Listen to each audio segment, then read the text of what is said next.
Why is change so difficult? I know there's so many of you out there right now who are wanting to make big changes in your life, who are seeking a better job, changes in your relationship, wanting to meet love, wanting to move out of a relationship that's toxic. There'll be something in your life that you'll know that if you made a change in this area, your life would become infinitely better. You know this logically. But why is it not happening? Why is it that when you go to do the things that you know you need to do to create the change, it becomes almost impossible? You procrastinate, you delay, you distract, you get on your mobile phone, you do all of the things that you know are not going to get you there, but you do it anyway. And then you get frustrated and overwhelmed and judgmental and think, why am I not able to move forward here? I want you to think of your life like a river. So, a river always follows a certain path. And this path is familiar to the river. The water knows all the cracks and the crevices and everywhere it needs to go. And there's been a beautiful, familiar path that's been forged for this river, and it flows. It flows well. Now, in most instances, that is our lives. We follow the path that is familiar. And yet, sometimes there's a flood that comes, a big flood, a massive flood that washes everything downstream, causes absolute created havoc, and the water is forced out into other directions. Your life is forced out into other directions, and finally the change occurs. Isn't it interesting that we can make changes in our lives when we're forced to, when a flood comes along, and yet we're unable to make changes along the way? And yet a river is smart, and we are smart too. To create change, you need to get okay and uncomfortable with the unknown. You need to be like the river, and you need to be willing to start to flow outwards of your own choosing into different directions. But the reason we don't like change is because we prefer the familiar flow. We prefer the familiar path. You like to know things and where they're coming from. You love predictability. You love to know the routine of things. And the brain itself loves to know what's coming. It will always resist anything that is unknown because it wants to protect you, and it wants predictability, and it wants to be prepared.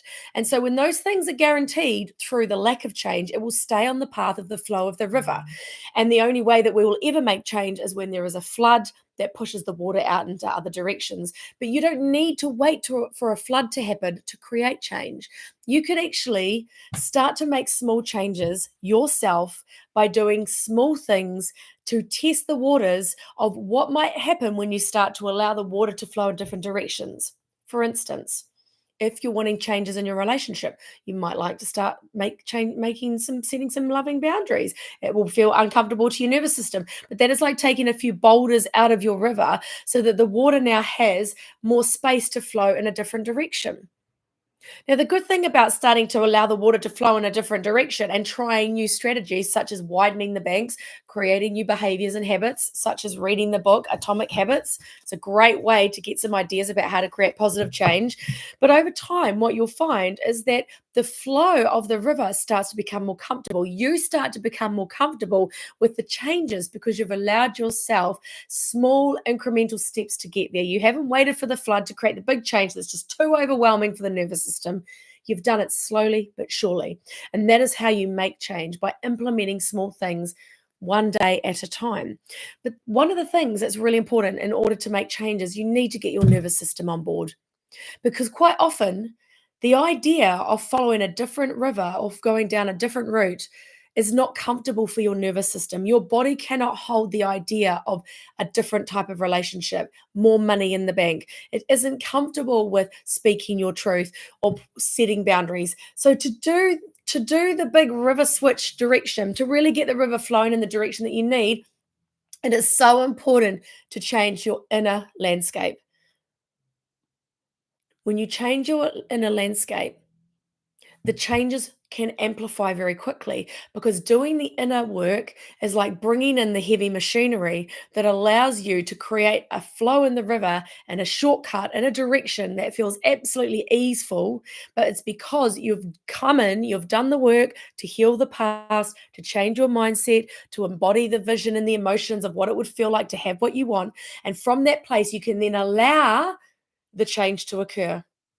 And so, in summary, the reason change doesn't occur is because we don't like the unfamiliar. You don't want unpredictability. You want to be able to predict the future. Change can't be predicted. So, then you'd wait for a big event and then you let the change happen, but that's not actually working. So, in order to create the change, to create the flow of the river, to get the river heading in a different direction, which is a better direction, which you know is going to lead you to where you want to go, you need to be willing to do the inner work. It is almost impossible to make the change and feel congruent in the change and embody the change and hold the change, hold the money, hold the relationship, keep the deep love, leave the toxic relationship. It's almost impossible to do any of that until you really get your entire mindset and nervous system on board. And the way to do that is through healing. We can shortcut this, but it's the healing that creates the big leaps and the big transitions. So hopefully that helped you. Look at yourself, look at your life, look at your river. What direction do you want to flow it for it to flow? What changes do you need to make? Always work with a coach and a healer. Never try and do it on your own. You'll just find that you'll just go back to the old, familiar, repetitive patterns because that's what you're used to and that's what you know. So I'm Sonia Cortis. If you liked this video, follow me on Instagram, follow me on TikTok. It's Healthy and Healed on TikTok, Sonia Cortis on Instagram. And in the meantime, we'll chat to you soon. See you.